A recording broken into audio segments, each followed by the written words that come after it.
বটিতে বসে মাছ কাটতে অসুবিধা হচ্ছে কিংবা ছুরি দিয়ে ছুরি বটি ছাড়াই কিন্তু আমরা খুব সহজে নারিকেলের একটি মালা দিয়ে মাছ কেটে নিতে পারি। কিংবা ছোট্ট সূচে সুতো পরাতে অসুবিধা হচ্ছে, টুথব্রাশ ব্যবহার করুন, সেকেন্ডেই সূচে সুতো পরিয়ে নিতে পারবেন। এমনই কিছু টিপস আমাদের সংসারে প্রত্যেক দিনে কাজে লাগালে সংসারের কাজটা সহজ হয়ে যায়। চলুন তাহলে আমরা টিপসগুলি দেখে নিই। প্রথম যে টিপসটি শেয়ার করব বেগুন নিয়ে। বন্ধুরা, বাজার থেকে যখন আমরা বেগুনগুলো কিনে নিয়ে আসি, প্রথম 1-2 দিন বেগুনগুলো খুব ভালো টাটকা ফ্রেশ থাকে, কিন্তু ফ্রিজের মধ্যে যদি 15-20 দিন বেগুনটাকে রাখি, বেগুনের গাটা শুকিয়ে যায়। বেগুনের কোনো তরকারি রান্না করলে বেগুনগুলো ঠিকমতো সেদ্ধ হয় না। তাই ফ্রিজের মধ্যে আমরা কিভাবে বেগুনগুলোকে স্টোর করলে 20 দিন পর্যন্ত বেগুনগুলো একেবারে ফ্রেশ থাকবে, গাটা শুকাবে না। এখানে আমি নিয়ে নিয়েছি কিছুটা সরিষার তেল। দেখুন, আপনারা চাইলে রিফাইন তেল নিয়ে নিতে পারেন। হাতে সামান্য পরিমাণ লাগিয়ে খুব ভালো করে বেগুনের গায়ে আপনারা এইভাবে ডলে নেবেন। দেখুন, খুব ভালো করে আমি এইভাবে বন্ধুরা ডলে নিচ্ছি। এতে কি হবে, বেগুনের গায়ে না একটি তেলের লেয়ার থাকবে, যার কারণে 15 দিন রেখে দিলেও বেগুনটার গাটা শুকাবে না, একেবারে তাজা ফ্রেশ থাকবে। পরের টিপসটি যেটা শেয়ার করব আঠা নিয়ে। এই ধরনের আঠা আমরা বই খাতা ছিঁড়ে গেলে লাগাই, নানা কাজে ব্যবহার করি, কিন্তু অনেক সময় আঠা দিয়ে কোনো কাজ করতে গেলে দেখা যায় আঠাটা আমাদের হাতের আঙুলে হাতে লেগে যায়।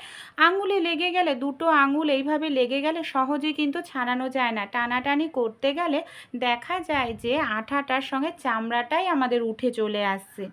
তাই ছোট্ট না একটা বুদ্ধি খাটাতে হবে। নুন আমাদের প্রত্যেকের রান্নাঘরে থাকে।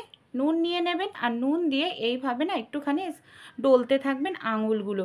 নুন দিয়ে যদি এইভাবে একটু ডলতে থাকেন, দেখবেন খুব সহজেই আপনাদের যে আঙুলগুলো আঠা দিয়ে একবারে লেগে গেছিলো, সেই আঙুলটার কিন্তু আঠাটা খুব সহজেই উঠে যাবে, এমনকি আপনাদের ত্বকেরও কোনো ক্ষতি হবে না। পরের যে টিপসটি শেয়ার করব ছোট্ট সূচে সুতো পরানো নিয়ে।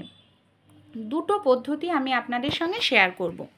প্রথম যে পদ্ধতিটি শেয়ার করব, অনেক মারাই এরকম আছেন যাদের চোখে একটু দেখতে সমস্যা হয়, ছোট সূচে সুতো পরাতে গেলে অসুবিধা হয়। টুথব্রাশ নিয়ে নেবেন, টুথব্রাশের ওপর সুতোটাকে এইভাবে রাখবেন। তারপর যে সুচটা আমরা পরাতে চাই সেই সুচটাকে দেখুন কি করছি, টুথব্রাশের মধ্যে এইভাবে সুচটাকে বন্ধুরা ঢুকিয়ে দিতে হবে। এইভাবে ঢুকিয়ে দিলেই আপনি কিন্তু দেখবেন সুচের মধ্যে সুতোটা ঢোকানো হয়ে যাবে। কারণ টুথব্রাশের যে ছোট ছোট যে সুতোগুলো দাঁড়িয়ে থাকে না, এগুলোই কিন্তু ছোট্ট সূচে সুতো পরাতে সাহায্য করবে।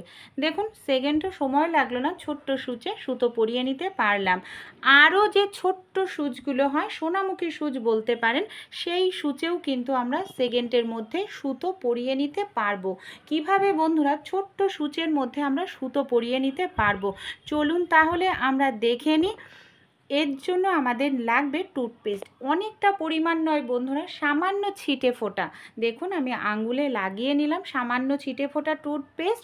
তারপর সুতোর মাথাটায় এইভাবে টুথপেস্টটাকে দিয়ে সুতোর মাথাটায় লাগিয়ে নিতে হবে। টুথপেস্ট লাগালে কি হবে বলুন তো, সুতোটা না সোজা হয়ে থাকবে। যখন আমরা সুতো পরাতে যাব সূচে, অনেক সময় দেখা যায় সুতোটা না বারবার নড়াচড়া করে, যার ফলে আমরা সূচে সুতো পরাতে পারি না। আর এইভাবে টুথপেস্ট লাগালে সুতোটা শক্ত সোজা হয়ে যাবে। এর ফলে ছোট্ট সূচে বা সোনামুখী সূচেও কিন্তু আমরা সেকেন্ডেও সময় লাগবে না, তারই আগে সুতো পরিয়ে নিতে পারবো। দেখুন, আমি আপনাদের সূচে সুতো পরিয়েও দেখাচ্ছি। বন্ধুরা, দেখতে পাচ্ছেন আমার যে এখানে সূচ আমি নিয়েছি, সূচটা কিন্তু একেবারেই ছোট ছিদ্র। তাহলে এই টিপসটিও আপনারা অ্যাপ্লাই করে দেখতে পারেন। যদি ভালো লাগে একটি লাইক করবেন। রুটি আমরা কম বেশি তো খাই এই ধরনের তাওয়ায় করে, কিন্তু অনেক সময় দেখা যায় আমাদের শরীর ভালো থাকে না বা ব্যস্ত থাকি, তাওয়াটা হয়তো আমরা ধুই না, রুটি করার পর এইভাবেই রেখে দিই। কিন্তু রুটির তাওয়াতে দেখা যায় বন্ধুরা বেশ কিছুটা আটা লেগে থাকে। রাত্রিবেলায় আরশোলা ইঁদুর টিকটিকি আটা খাওয়ার জন্য এই তাওয়ার মধ্যে মুখ দেয়। তাদের যে লালার মধ্যে নানা রকম ব্যাকটেরিয়া জীবাণু থাকে, এই তাওয়াতে কিন্তু লেগে যায়। পরের দিন হয়তো দেখা যায় আমরা হয়তো ভীষণ ব্যস্ত, তাওয়াটা ধুই না, এই তাওয়াতেই আবার আমরা রুটি তৈরি করি। তার ফলে খুব সহজেই অসুস্থ হয়ে পড়ি। বাড়িতে যদি ছোট বাচ্চা থাকে তারা তো অসুস্থ হবেই। তাই তাওয়াটাকে ঠান্ডা হওয়ার পর পলিথিন দিয়ে ঢেকে রাখবেন। দেখবেন কখনোই আপনাদের রুটির করার পর তাওয়াতে ব্যাকটেরিয়া জীবাণু ধুলো ময়লা থাকবে না।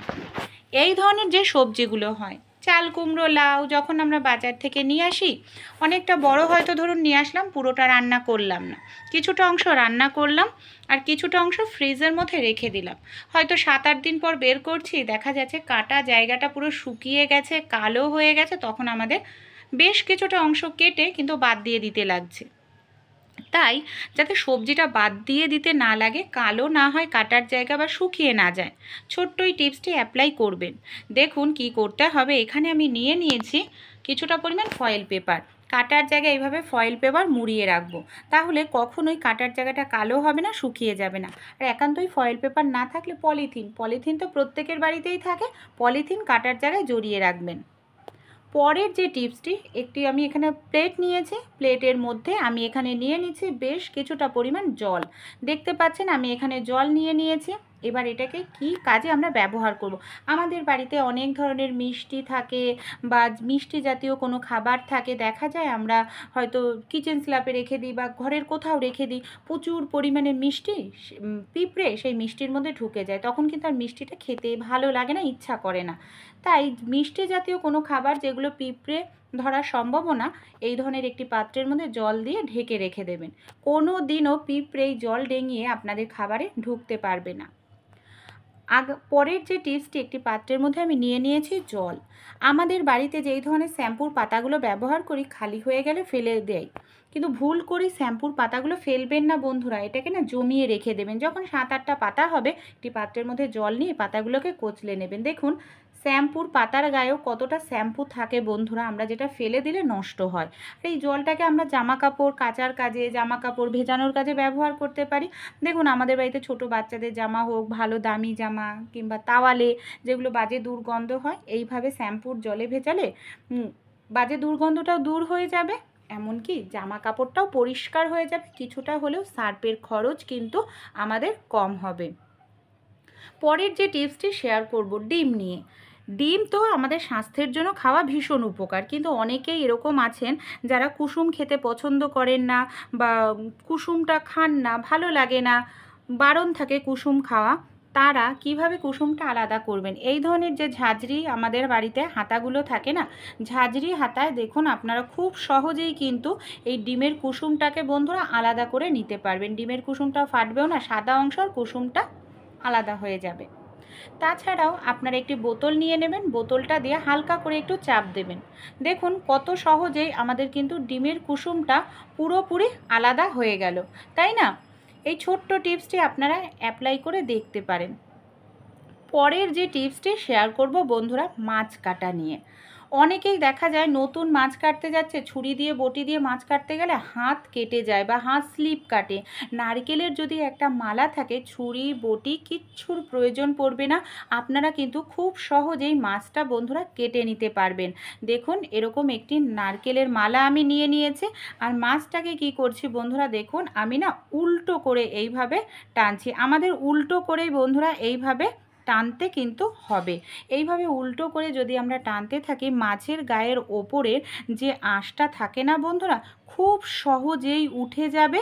এমনকি আমরা কিন্তু যে মাছ ছুরি দিয়ে বটি দিয়ে কাটতে গেলে আমাদের সময় লাগে অনেকটা, সেই মাছই কিন্তু আমরা 1 থেকে 2 মিনিটের মধ্যে মাছের আঁশটা ছাড়িয়ে নিতে পারবো। দেখুন কত সহজে, এমনকি কত দ্রুতই আমরা মাছের আঁশটা ছাড়িয়ে কেটে নিচ্ছি বন্ধুরা। মাছটা যখন খুব ভালো করে আমরা এইভাবে আঁশ ছাড়িয়ে পরিষ্কার করে নেব, তারপর মাছ কাটার জন্য কিন্তু এখানে বন্ধুরা আমি কোনো রকম বটি বা ছুরির ব্যবহার করব না। আমি এখানে মাছ কাটার জন্য যে টিপসটি অ্যাপ্লাই করছি, দেখুন আমি এইভাবে মাছ কাটি। আমি এখানে একটি কাঁচি নিয়ে নিয়েছি, কাঁচির সাহায্যে মাছের যে ডানা থাকে, কানকো থাকে, মাছের লেজ, দেখুন খুব সহজেই আমি এইভাবে কেটে আলাদা করে নিচ্ছি। আর কাঁচি দিয়ে যদি কাটেন, আপনাদের হাত কেটে যাওয়ার কোনো রকম সম্ভাবনা থাকবে না, এমনকি আপনারা কিন্তু খুব দ্রুত কাঁচি দিয়ে মাছটা কেটে নিতে পারবেন। দেখুন এইভাবে আমি ডানার সাইডের দানা টানাগুলো পুরো কেটে বাদ দিয়ে দিলাম। এবার মাছের পেটটাকে আমি এইভাবে কেটে নিচ্ছি, আর পেটের ভেতরের যে নোংরাটা রয়েছে না, সেটাকে আমি বের করে দেব। বন্ধুরা, এই টিপসগুলি আমি যে আপনাদের প্রত্যেকেই করতে বলছি তেমন নয়। যাদের অসুবিধা বসে বটিতে মাছ কাটতে, তারা কিন্তু এইভাবে মাছ কাটতে পারবেন। তারপর আপনারা কাঁচির সাহায্যেই মাছটাকে যেরকম পিস করতে চান সেরকম পিস করে নিতে পারবেন। দেখুন, আমি কিন্তু কাঁচির সাহায্যেই মাছগুলোর পিস করছি, আর কত সুন্দরভাবে মাছগুলোর পিস আমাদের করা হচ্ছে। যদি ভালো লাগে টিপসটা, অবশ্যই অ্যাপ্লাই করে আমাকে সাপোর্ট করবেন।